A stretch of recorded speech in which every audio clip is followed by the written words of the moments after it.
Hello दोस्तों, स्वागत है आप सभी का एक नए वीडियो में। बॉलीवुड में एक ऐसी प्रेम कहानी बनी जो कभी पूरी तरह खुलकर लोगों के सामने नहीं आई, लेकिन इस प्रेम कहानी को कभी भुलाया नहीं जा सकता है। ये प्रेम कहानी अमिताभ बच्चन और रेखा की है। इन दोनों की आखिरी फिल्म सिलसिला थी। उस समय इनकी जोड़ी को लोग देखना बहुत पसंद करते थे और आज भी लोग इनको पसंद करते हैं, भले ही ये लोग साथ में काम ना करते हों। 1972 के आसपास रेखा ने एक फ्लैट खरीदा और उसी अपार्टमेंट में जया बहादुरी भी फ्लैट लेकर रहती थी। दोनों फिल्म इंडस्ट्री से थी, इसलिए एक दूसरे से जान पहचान हो गई। रेखा और जया दोनों एक दूसरे के घर भी आया जाया करती थीं। जया बहादुरी के घर पर ही अमिताभ बच्चन और रेखा की मुलाकात हुई। अमिताभ बच्चन उस समय जया बहादुरी के बॉयफ्रेंड हुआ करते थे। इसके बाद रेखा की मुलाकात अमिताभ बच्चन से फिल्म अपने पराये के सेट पर हुई, लेकिन कुछ समय बाद इस फिल्म की शूटिंग को रोक दी गई और फिल्म को बंद कर दिया गया। 1972 में फिर रेखा और अमिताभ ने फिल्म नमक हराम में काम किया, लेकिन इन दोनों की दोस्ती फिल्म दो अनजाने के सेट पर हुई। रेखा अपने एक इंटरव्यू में बताती हैं, जब उनको पता चला कि दो अनजाने फिल्म में अमिताभ बच्चन भी हैं तो वो थोड़ा घबरा गई थी, लेकिन उनसे मिलने के बाद मैं यही सोचती थी कि कैसे किसी इंसान में इतने सारे गुण हो सकते हैं। मुझे लगा यही वो इंसान है जिससे मुझे कुछ सीखना चाहिए, प्रेरणा लेनी चाहिए। रेखा और अमिताभ से इतनी प्रभावित हो गई कि उनसे मन ही मन प्यार करने लगी। तब रेखा 22 साल की थी और अमिताभ 34 साल के थे और इन दोनों का कैरियर भी तेजी से आगे बढ़ने लगा और मीडिया में ये खबरें आने लगी कि इन दोनों का अफेयर चलने लगा है। इन दोनों को कई बार रेखा के दोस्त के घर पर भी देखा गया, लेकिन इन दोनों ने कभी इस बात को एक्सेप्ट नहीं किया। लेकिन हर दिन अखबार में ये खबर छपती रही, जिससे जया बहादुरी भी परेशान हो गई थी। 1980 में एक फिल्म आई सिलसिला, जिसमें यश चोपड़ा ने पहले अमिताभ बच्चन, प्रवीण बाबी, स्मिता पाटिल को लेकर ये फिल्म बनाने की सोची थी और इन लोगों को फिल्म के लिए साइन भी कर लिया था। लेकिन लास्ट मिनट में उन्होंने इस फिल्म में अमिताभ बच्चन, जया बहादुरी और रेखा को ले लिया, क्योंकि उस समय रेखा और अमिताभ के प्रेम कहानी की चर्चाएं हर गली मोहल्ले में हो रही थी और इस फिल्म की स्टोरी भी ऐसी ही थी। लेकिन ये फिल्म कुछ खास धमाल नहीं मचा पाई।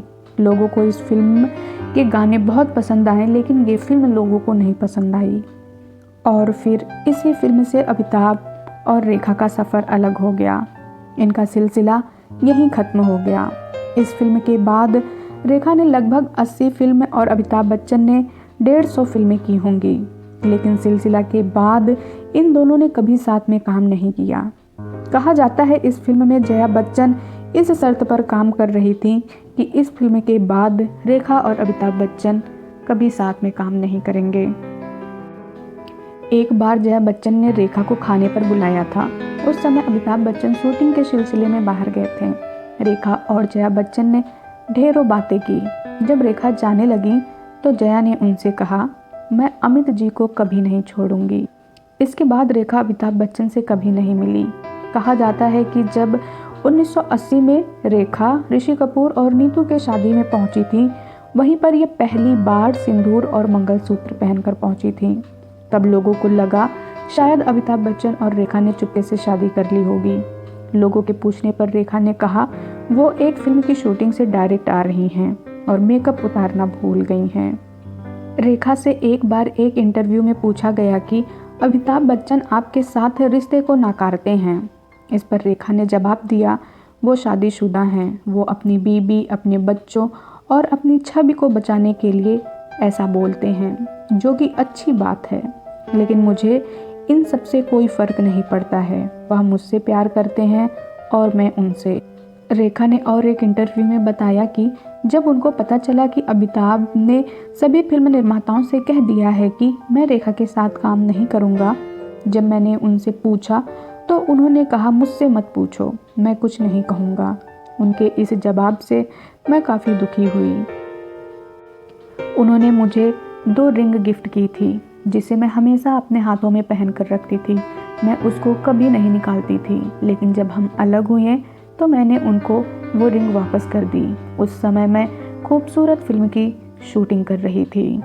1990 में रेखा ने दिल्ली के एक बिजनेसमैन मुकेश गुप्ता से शादी कर ली और शादी के कुछ समय बाद ही मुकेश का निधन हो गया। मुकेश ने फांसी लगाकर आत्महत्या कर ली थी। उस समय रेखा पर कई तरह के सवाल उठे थे। उधर जब मुकेश के निधन के बाद रेखा फिर से मंगलसूत्र और सिंदूर पहनने लगी तो फिर एक बार रेखा और अमिताभ बच्चन के प्रेम कहानी की हवा फिर से उठी। वैसे तो अमिताभ बच्चन ने अपने इस रिश्ते को कभी एक्सेप्ट नहीं किया है, लेकिन रेखा अपने कई इंटरव्यू और कई टीवी शोज में ये बातें एक्सेप्ट करती हैं कि उनका और अमिताभ बच्चन का अफेयर था। दोनों एक दूसरे से बहुत प्यार करते थे। अब इस बात में कितनी सच्चाई है ये तो वो दोनों ही जानेंगे। ये थी अमिताभ बच्चन और रेखा की प्रेम कहानी। इसी तरह के वीडियो देखने के लिए आप हमारे चैनल को सब्सक्राइब करें। धन्यवाद।